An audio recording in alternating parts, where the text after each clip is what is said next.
Hi everyone, I'm Donna Stellhorn, your practical astrologer, and today we are talking about the full moon. It's on July 10, it's at 18 degrees of Capricorn, and Uranus is now in Gemini, and that means that all the outer planets that used to be in earth and water are now in fire and air. So in this video, we're going to talk about this, as well as we are going to talk about the ruler of your second house and the placement of it and how that can bring money into your life. That's in the third section of this video, and so I hope you stay all the way to the end. The big news for this full moon is that Uranus has gone into the sign of Gemini. Now this full moon is on July 10, but Uranus went into Gemini on July 7.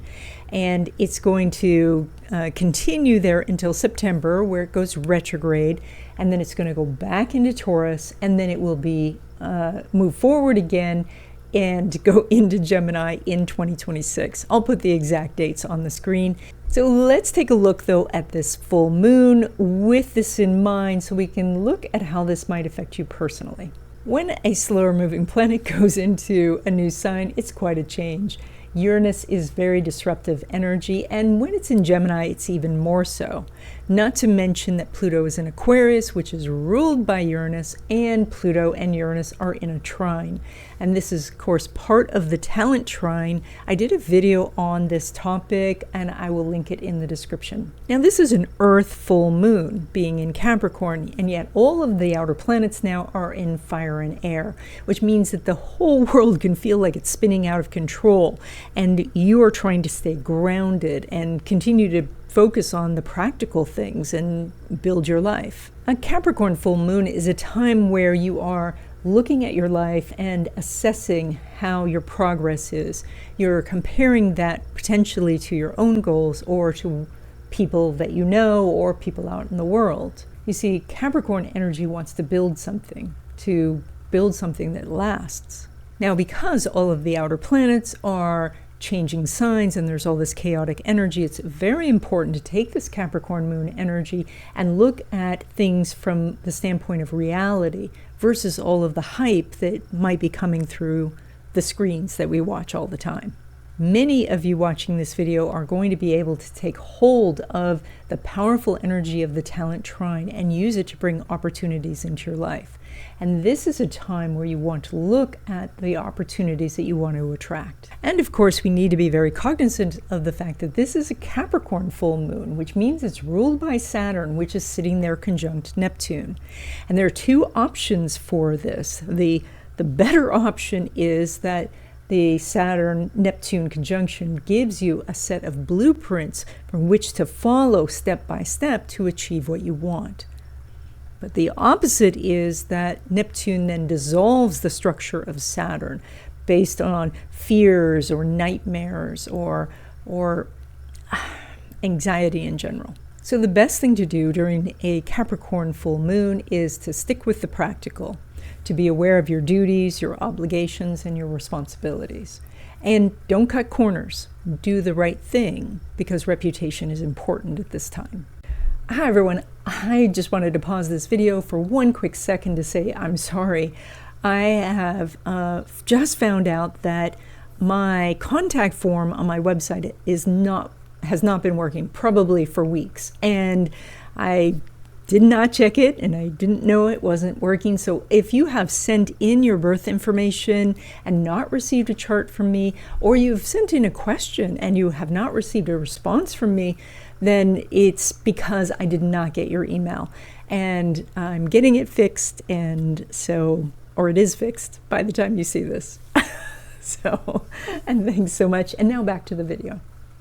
Okay, Sagittarius, this full moon is putting a focus on your money, and that usually means that there is some money out there that you're overlooking, that you're not accessing, and so the universe has given you a big flashlight to go hunt for this. And so that's really important when you ask yourself the questions of where is the money source that I'm overlooking, where else could there be money for me? So that is what the full moon is doing. And then Uranus going into Gemini is, and it's going to be there for years, helping you meet new people, make great connections, people who could lift you up, who could help you in your career, who could become friends, who could become a love relationship. So you have very strong energy. And again, that lasts for years. So you're going to have this opportunity to meet the most interesting people, people from all different walks of life. And those people can open up doors for you that you can't even imagine right now. Now, when it comes to your relationships, and that's all types of relationships, friendships, business partnerships, including your love relationship, Mercury is making a semi-sextile to Jupiter, and that's a reminder to not let the little things get in the way of the relationship.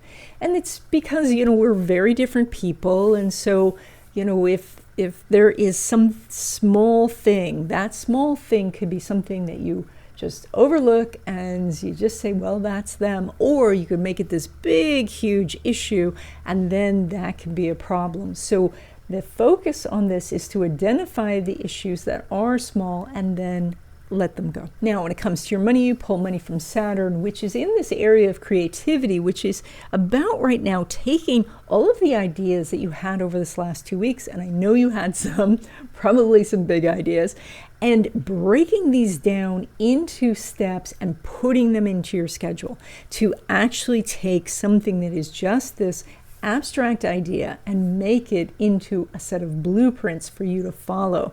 So that is to take everything that you're thinking of, like maybe it is to build a website. Well, you can't build a website into your schedule because it's likely you don't have that type of block of time. But you could start with the smallest little component and then put that in there, and that might just be, start to look for a domain name. And by doing that, by putting it into your schedule, you make it real, and the universe then will support you. Now, when it comes to money from business or from investments, you have some very good energy there. The interesting part is that the moon's not making an aspect with Saturn. So that is that I think there's a promise and opportunity of money. It's just coming outside this 2-week period. So I think over the next 2 weeks, you're probably making about the same as usual. And then there is, as we get past this time and go into the new moon, the next new moon, that's when I think you'll see the money that was promised this period come in. Now, when it comes to money derived from career, so that would be a paycheck, it's an entirely different story. Venus is making a nice sextile to Saturn, so there is an opportunity to make more money in your job. And that is, it's time to have that conversation, or more accurately, continue the conversation and find out why your boss is hespitating, or what you need to produce or show so that the boss can take it to their boss, etc.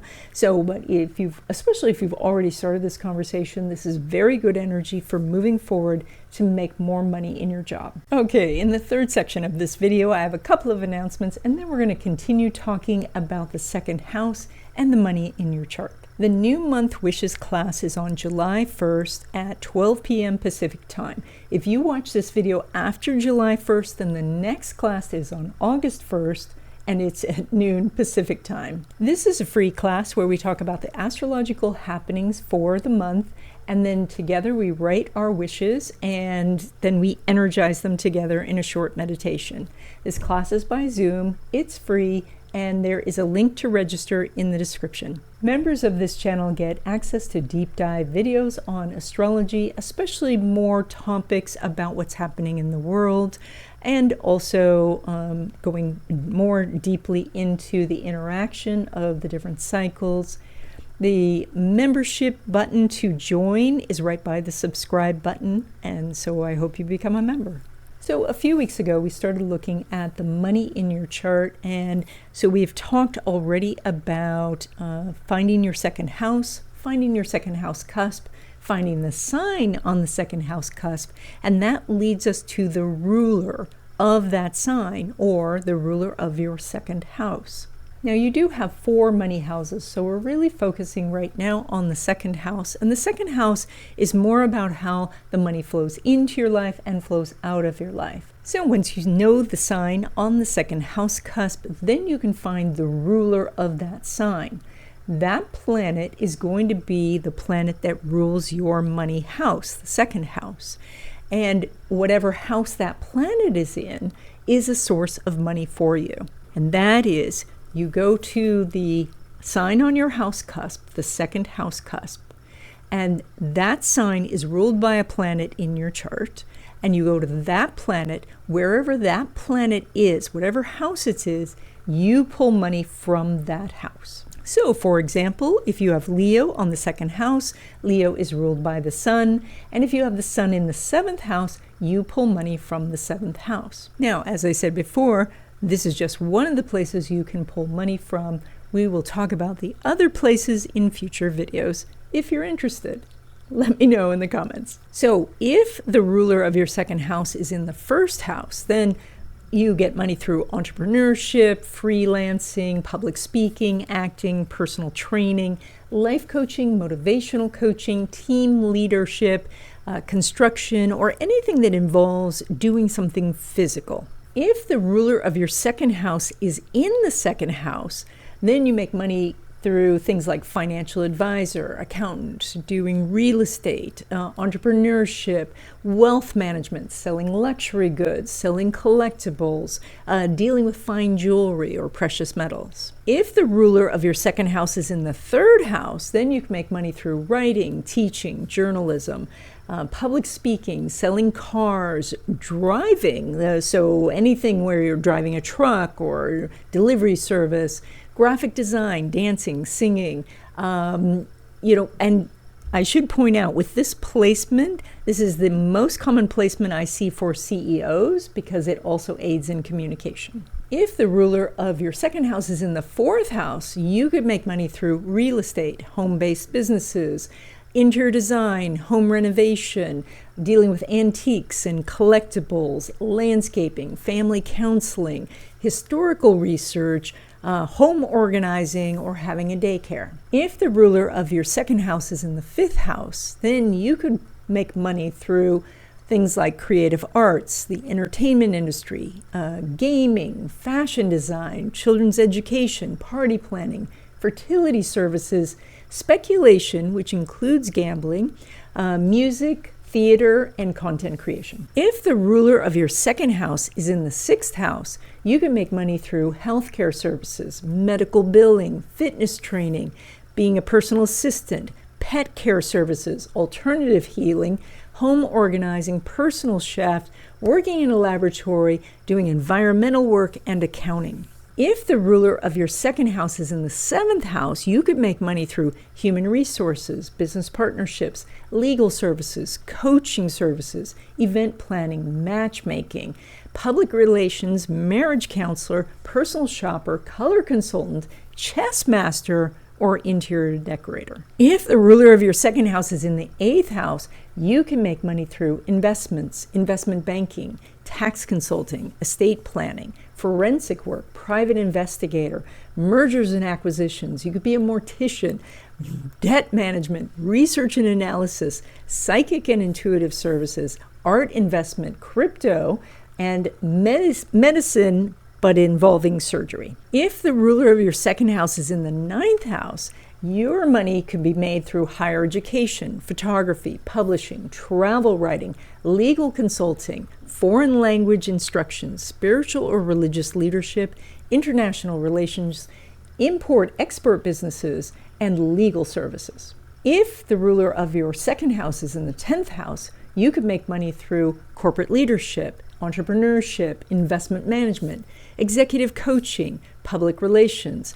healthcare administration, media production, venture capitalism, professional speaking, event management, and government jobs. If the ruler of your second house is in the 11th house, you can make money through social media marketing, working in technology, network marketing, startup incubation, event planning, nonprofit management, the airline industry, test engineering, community activism, being an inventor, doing research and development, or video editing. And if the ruler of your second house is in the 12th house, you can make money through intuitive readings, holistic healing practices, meditation coaching, working with a charity, doing addiction counseling, anything dealing with the ocean, from oceanography to fishing, herbalism, sound healing, art therapy, hospice work, or being a confidential secretary.